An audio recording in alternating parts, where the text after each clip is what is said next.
David, I noticed something new here on the cart. What is this? You snuck this in while I was getting my hair done and makeup. I know you were. You did that. That bothers. That's what they, we get makeup and get ourselves taken ready for the show and all that stuff, and they powder my head and tell me I'm ready to go. When you say I get my work done, you mean I wash my hair every morning and comb it? Well, whatever y'all that do. would be getting work done. Yeah, it looks nice. But anyway, this is a wireless router. Okay. Oh yeah, I've got one of those. A nice little box. You may have a blue one made by Linksys. They come in all different colors, sizes, flavors, and all that kind of stuff. But it's a wireless router. It allows you to take a single internet connection with a cable modem. Right. And you plug your cable modem in here. Got it. And then you can plug all your computers in the back, up to 4. 4 computers. And it's wireless too, so if you've got a laptop, you can connect to it wirelessly. I do. That's, you can be in your basement or family room and be on your wireless. And if I had a else. basement, yes. Well, I'm saying if you had a basement. Yes. Oh, in your case, you could be outside on your front porch. You don't even have a front porch either. Well, anyway. He lives in a lean-to, folks. It's terrible over there. But it's a nice lean-to and it's comfortable and it's mine. Okay. So here's the thing. Wireless network, it's fantastic. You can be anywhere within the range of your wireless network. Surf the internet, check your emails, send pictures, yada, yada, yada. What is that range? I see that in hotels, where you go in and you try to find... It all depends on how many walls you've got between you and the router. Okay. Whether it's an N-type router or a G-type router, they all have different... It's complicated. But it can be like, 100 yards maybe? Is that a good idea? What's that in feet? Rodney, what's 100 yards in feet?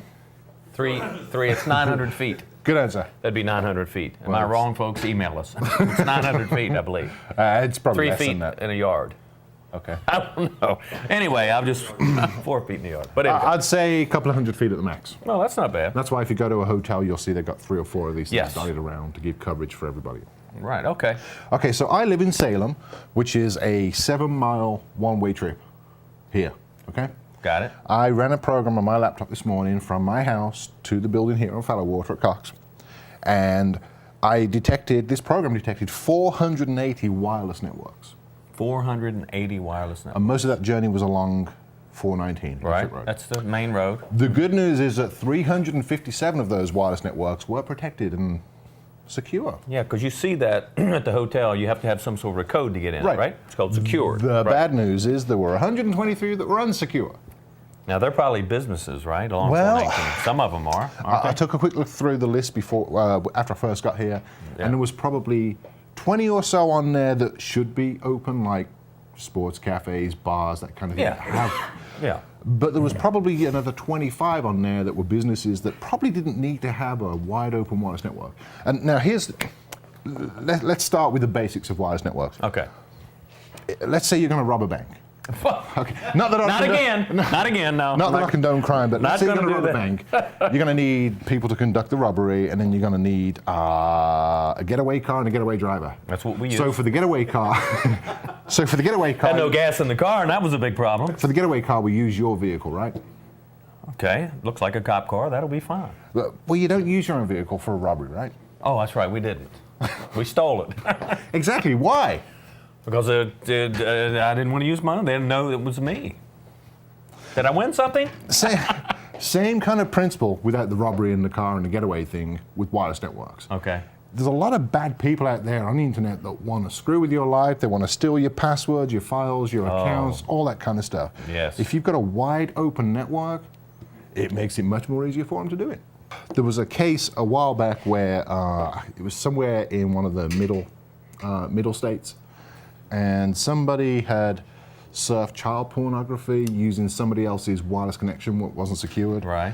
And even though the FBI came around and did all their investigations, they found that the people that had the cable modem, because the modem's registered to their account, they didn't get in trouble for it, but it took a lot of time, effort, and energy. They were probably originally accused of it. Oh yeah, because their names attached to that network. Somebody downloaded child pornography from this modem. Oh man! So I could sit outside. Out there. Yeah, I could sit outside your house with your unsecured wireless network and do a lot of bad things. So mine's secure though. I'm going to show you real quickly. I'm going to show you real quickly how to secure your wireless network. So, yes, please do. All I've got here is my laptop with an Ethernet cable plugged into the router. Okay. Got it. This could be a desktop. As long as it's physically connected to your network, you're fine. PC, whatever you got. Got it. I'm going to open up Internet Explorer or a browser of your choice. And I'm going to go to an address of 192.168.1.1. Now you're going to tell us what that is. That's the actual. That's the password to your network. Thank you, Rodney. Rodney, that's Shouldn't you be running the camera instead that's of over completely there? incorrect, Rodney. But thanks anyway. So What is it? that 192.168.1.1 IP address is actually the physical address of this device. Got it. So you're connected to that network. So by typing in that number, it knows to go right here. It's Got the it. configuration page. And that's the only one it is with that number. Right. Got it. All right. So now what? It's going to ask you for a username and password. Most of the wireless networks, when you pull them out of the box and set them up, it's admin, admin. Admin. And you can probably change that whatever you want it to Yeah, be later. and that's Okay. one of the first things I would do, ladies and gentlemen. Your setup may look a little bit like this. It could be a little bit different. Read the instructions, do a Google search for what you're looking for, and it will tell you. But I'm going to go to this administration tab. Right. And you say it's router password. I'm going to change that. Because if I've got your admin password, if you leave it set as admin, Then I can everybody actually log knows in. what it is. I can actually log in and do bad things to your network. So I'm you going to change the password right up front. Is that what you're saying? I'm going to change it to DEET. Well, that's a common name. I will be changing it once the show stops. Yeah, I would.